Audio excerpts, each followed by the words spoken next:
Hello and welcome to our Year with the Ears, our daily vlog where we relive our year living in the Walt Disney World resorts in 2019. Today is day 241.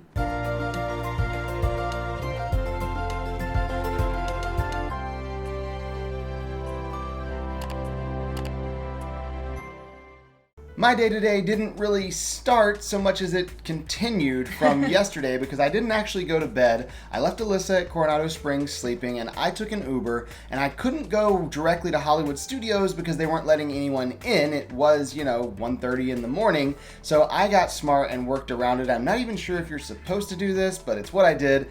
I Ubered over to Fantasia Mini Golf, and when we got really close to it, we were outside getting ready to turn in. I told the Uber driver, hey, you can just stop here. I'm going to jump out. And he was like, are you sure? Like, we're not even parked. Where do you want to go? I was like, oh, I'm just going to that sidewalk over there, and I couldn't have you Uber to Boardwalk because I'm not staying there, and the security wouldn't let me through. So I was going to get on the sidewalk and walk over to the walkway from Boardwalk over to Hollywood Studios, right by the bridge. I know there's people there waiting, and I can at least go wait there with all those other people. So he let me out, and I walked over to the bridge, and sure enough, I got there at almost 2 o'clock in the morning, and there were a ton of people already waiting under the bridge. They wouldn't let us go past the bridge on the sidewalk, but up to the edge of the bridge, under the bridge, was totally full of people. I was at the back of the bridge, and after about 30 minutes, there was a huge line behind me as well. It was crazy how many people were out here waiting. I thought I was going to be one of the few crazy people. Turns out there's a lot of us, and we've heard reports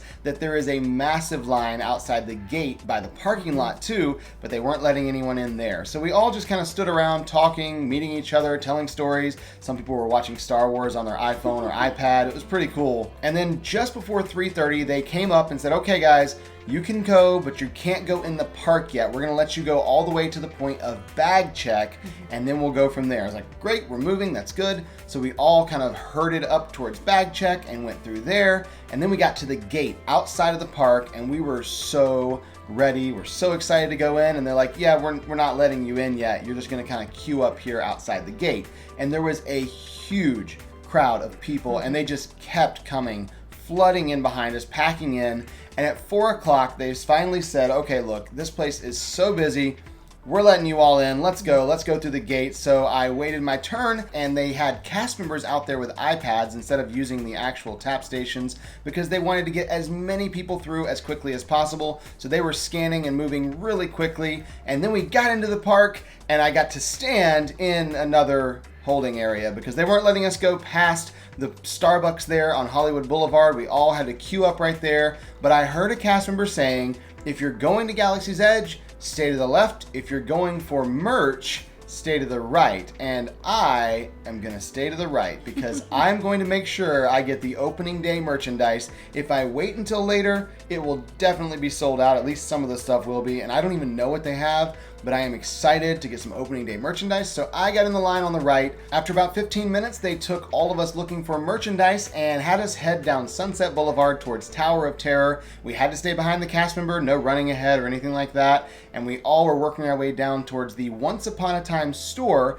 And there we queued up outside the building. They gave us all papers to let us know what merchandise was waiting inside, both opening day and annual pass holder opening day merchandise. And then we had to stand in line again for the next 30 minutes. So we basically stood in line from about 4:30 to 5 o'clock outside the store there. That was when it was finally my turn to go in, and I pretty much just got one of everything because I wanted all the opening day stuff. The rule of Disney merch is always buy it when you see it because it may not be there later, and I am going to make sure I follow that rule to the letter today. I bought one of everything. After I got checked out, of course, there was a line for the checkout too. I got outside the store and caught back up with my friends that I've been waiting with off and on throughout the morning. And then we headed over towards Galaxy's Edge. And on the way, we passed by the Starbucks, and I looked inside and realized there was no line. I don't know what people are thinking. It's pumpkin spice season. Pumpkin spice is back, and there's no one in line for coffee. I can't figure out what's going on in the world. We headed on over to Galaxy's Edge, and as we're walking over there, we passed by the Sci-Fi Dine-In Theater, and holy cow, there was a line past the Sci-Fi restaurant, and that line was not to get into Galaxy's Edge. That was the queue to ride Millennium Falcon Smuggler's Run, and it ran all the way from Sci-Fi into Galaxy's Edge, through Galaxy's Edge and wrapped around over to the Falcon. I asked the cast member at the beginning of the queue how long it was, and they said they are estimating a 6-hour wait from that point. Now, I love Star Wars, but I was here for cast member preview and I rode Smuggler's Run 4 times that day. I was here for annual pass holder preview. I rode 2 times that day, and I'll probably be able to ride it again later today, so I'm not going to wait in a 6-hour line. Plus, I kind of have to leave really soon. So I went ahead with my friends on into Batuu, and we just walked around there on Planet, enjoying being there with all the excitement, all the buzz going on with everyone there for opening day. So many people dressed up and got their lightsabers out and all that. It was so much fun, and I knew this was going to be my only chance, most likely, to ever see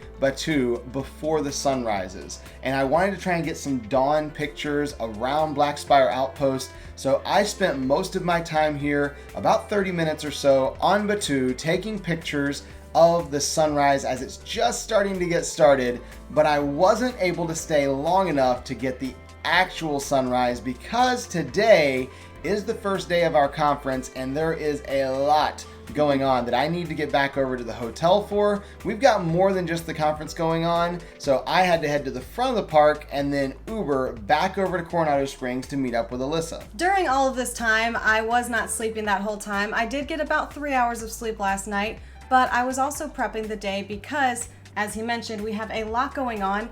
All those things we didn't finish in the conference room before we left yesterday still have to be done before the conference starts early this morning. So I was over there very early finishing everything up, taking care of all the finishing touches, anything that needed to be done, any questions that need to be answered.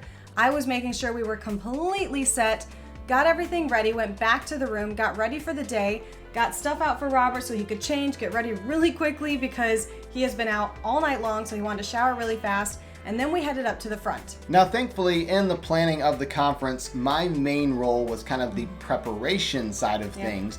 Once the conference got started, my co-host and person who was putting it on with me was going to handle all of the emceeing and all the logistics on the day of, and we had someone else helping her as well, so we didn't have to be there for the entire conference, which worked out really well because we have a VIP tour booked for today and we are so excited about it. So from the front of Coronado Springs, we Ubered over to Contemporary. We were meeting up with a bunch of friends there because when you do a private VIP tour, you can have up to 10 people on the tour. Now the tours are very expensive, but when you split it 10 ways, it becomes a lot more affordable. And even for opening day Galaxy's Edge, we only had to spend about $300 or so a person to be a part of the VIP tour. So we got to Contemporary, met up with our group, we're ready for our VIP guide, and I noticed when we pulled in that the VIP vehicles that are usually out there waiting for us weren't there, and there were 3 of us, 3 different groups of 10 people. So I was kind of surprised there was no vehicles waiting. Usually they're kind of right there at the front. Yeah. And then we waited, and it came time for our tour to start, and there was no tour guide. Not one out of the 3 were there. And it's too early in the morning for VIP Tour's office to be open, so you can't call them and get a hold of them. We're very concerned now that like something happened, what's going on. So finally we got a hold of someone and we found out that there was a miscommunication, that something had changed with our reservation, and none of us found out about it. VIP Tours knew, but they were the only ones that knew something somewhere changed. And we're actually starting 2 hours later than we thought we were starting. So yeah, we were all kind of like, all right, well, now what? Half the people were staying at Contemporary, so that worked out for them, but we were staying at Coronado, and I said, you know what? It's our conference. Right now, the keynote speaker is getting ready to speak. Let's Uber back over to Coronado. We still have that coupon that works for Uber for the rest of the month for half off, so it's costing us like $3.50 or $4 to go back and forth between Contemporary and Coronado. So we Ubered back over, went in the back of the conference room, and got to see our keynote speaker for about 20 minutes or so, which was really great. He was someone that I was personally very excited about having, and then I wasn't going to get to even be there. So I got to see most of his talk, which was really awesome, before calling an Uber to head back over to Contemporary. And the funny part was, when the Uber driver got there to pick us up, it was the same Uber driver who took us to Contemporary the first time, and he looked so confused. He's like, didn't I, but you, he's like, I took you to You could tell he was trying to recognize like whether or not we were those same people. Talk about deja vu. This guy was having a rough morning because of us. We made it over to Contemporary and had a really nice conversation with our Uber driver explaining everything that had happened. got there in plenty of time. We were there before 10 a.m., which was our new time for our VIP tour. All of us made it there, and that was a big concern too. Everyone was there on time earlier that morning. We were really hoping that nothing would happen if someone goes to breakfast or they go and take a nap. We were hoping no one would end up being late for the next one. Thankfully, everyone made it there before they needed to be. We had a teenage girl who was in a wheelchair. She had hurt her leg, and so of the 10 of us, we had a different van than everyone else. And we were able to get Tom, who was our favorite VIP tour guide ever. He is so much fun. He is so knowledgeable about the resorts and the parks and the details and the attractions. It is amazing. We love just asking him questions all day long because he is a walking Disney encyclopedia. It's amazing. So we were so excited when we found out that Tom was going to be our tour guide today. We got loaded in the van and headed over to Hollywood Studios, because that's where everyone wants to go today. Now with the VIP tour, typically the way it works is you can take the tour anywhere you want to go, any of the 4 parks. You can go to any Fast Pass line and the tour guide will put you right there in the Fast Pass line and then get you on the ride and then go to the next one. You can usually get 14, 15, 16 rides in a single day if you go really, really hard, or if you want to do a lot of the like bigger rides that go really quickly, you know. So we're excited about Hollywood Studios because now Galaxy's Edge is open and Smuggler's Run is there, but we didn't know to what extent Smuggler's Run was going to be included. Could we actually ride it as many times as we want, or what's the rule? Because there's a lot of people on VIP tours today all thinking the exact same thing. So the way they handled it was we got assigned a time of the day to be there for Smuggler's Run, and we had to work the rest of our day around that and make sure we're back during that window to be able to ride. And of course, we get to use the Fast Pass lane, which isn't currently being used on Smuggler's Run, so we don't have to wait in that really long line, but we do have to wait for our window to open up. So even though we couldn't ride Smuggler's Run right away, we all wanted to be a part of the crazy going on Batuu today, so we all went straight to Galaxy's Edge and just started walking through and looking around at all the crowd, all the people. It was a really cool experience to be there on opening day, and with a VIP guide, we got to learn a lot about the lore of the land and little details and hidden things that we probably wouldn't have found out about otherwise. So it was really fun having Tom kind of walking us through and showing us stuff.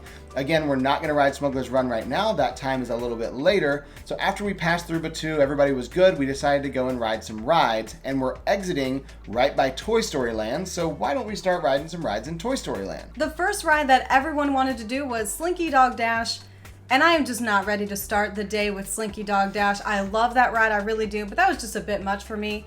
So a friend of mine and I decided we would go and wait in line for merch, because they said it's about a 30-minute wait for the merchandise still, but everyone really wants to get some. We're here on opening day. Robert already got merchandise for us, but it's all limited. So if she goes by herself to get some stuff, she can only get it for her and one other person. I said I didn't mind missing that ride because we live here, we can ride all the time. I'm just here to be part of the excitement. It's just a really amazing day. So the two of us headed over to Once Upon a Time and stood in the line and then made it into the store, and it was so crazy. Even still, all these hours later, it was still so crazy in the store, and they still had most of the merchandise, which was really impressive.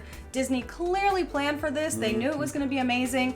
Apparently they know Star Wars fans are really crazy people. I don't know. So we were able to get something for everyone in the group, exactly what they wanted. And while they were shopping, of course, we rode Slinky Dog Dash for our first ride of the day, and then we started walking over towards them, and we decided to detour and ride Toy Story Mania since it's right there and it's a pretty fun ride. So we rode through that, and of course I had to ride alone, which hurt my score because some of the rooms in there, you've got to have a second person to help you, otherwise you struggle to get a high score, but I feel like I did okay. From there, we did head over towards the Tower of Terror and Rock and Roller Coaster right by where they were shopping, and Alyssa said they were getting ready to check out, but they weren't quite there yet. I was like, okay, well, Alyssa doesn't ride Rock and Roller Coaster, her friend doesn't ride Rock and Roller Coaster, we're going to go ahead and go ride it right now, and by the time we get off, we should be able to all meet up, and then maybe we can ride Tower of Terror. And we did make it out in time for that because I was not going to miss Tower of Terror. I love that ride, which is ironic since I didn't want to start the day with Slinky Dog Dash, but I'm okay with Tower of Terror as my first ride of the day. I mean, it's been a little while, though. You've had some time, and you've had some time. I have, yeah. It's been better. I think you're okay now. After we got off the ride, we decided to do some group photos because we saw a PhotoPass photographer out.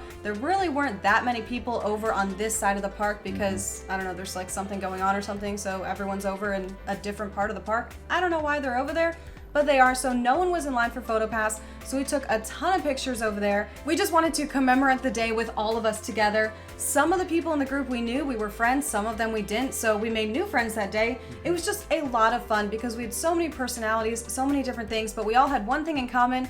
We really loved Star Wars and wanted to be here for opening day. And so it just made the day a lot of fun. Now, normally with a VIP tour, we would not stop for PhotoPass pictures. We'd take maybe a selfie here and there, or have maybe a guide take a picture of us or something, but we don't usually take time for stuff like that or just walking through Galaxy's Edge because you're paying a lot of money per hour. You want to do as many rides as possible. But something like this, it's a special day. We all were like, yeah, we want to ride more rides, but we've all been here before. We've all ridden things before. We'll be here again. We'll ride stuff again. We're just trying to enjoy the day. And I was really happy about that because after not sleeping, I'm not sure if I could have done like the rush ride to ride and try to do 15, 16 rides in a day. We then decided that the one ride we all definitely wanted to ride today and didn't want to miss was Flight of Passage. So we took the vehicle and headed over to Animal Kingdom, got in line, of course got to walk right through the Fast Pass line, not have to wait in the long line there, and rode Flight of Passage. The one thing we have learned while doing VIP tours is you do pay for every single minute, but that time does not stop even if you have to eat, use the bathroom, anything like that. It's all included in that time. So we don't like to take a long time to eat. So what we've figured out is that we can mobile order our food while we're waiting in line for the ride, then go and eat really quickly and then get back in line for a ride. So that's exactly what we did. While we were waiting for Flight of Passage, we all mobile ordered, figured out what we wanted to eat, hit I'm here as soon as we walked out of the ride, went over to Satuli Canteen, got our food, ate quickly, and then walked back over to Flight of Passage, got back in the queue, and rode it all over again. When we left Flight of Passage, we were ready to go back to Hollywood Studios because we're getting really close to our time for Smuggler's Run, and we are really excited about that. So we left from the backstage exit right there in Pandora and got in the van, and that's one of the big perks of the VIP tours when it comes to park hopping is you don't have to go out the front of the park to the parking lot and then come in the front of the park. You lose so much time that way. Instead, they take you directly backstage and drop you off and pick you up and take you into the backstage entrances and exits, so you can save a ton of time hopping between the parks because you don't have to go in and out through the front. When we got to Hollywood Studios, we went over to Batuu, and we are so excited to get to ride. No one else in our group has ridden besides us because we've been here for the previews, so no one knows what they're in for. We stopped and took some pictures with the PhotoPass photographers as we entered into Batuu because there was no line for pictures with the PhotoPass photographers, so we thought, yeah, why not? Let's all stop and get some pictures. And the crowd was drastically reduced at this point.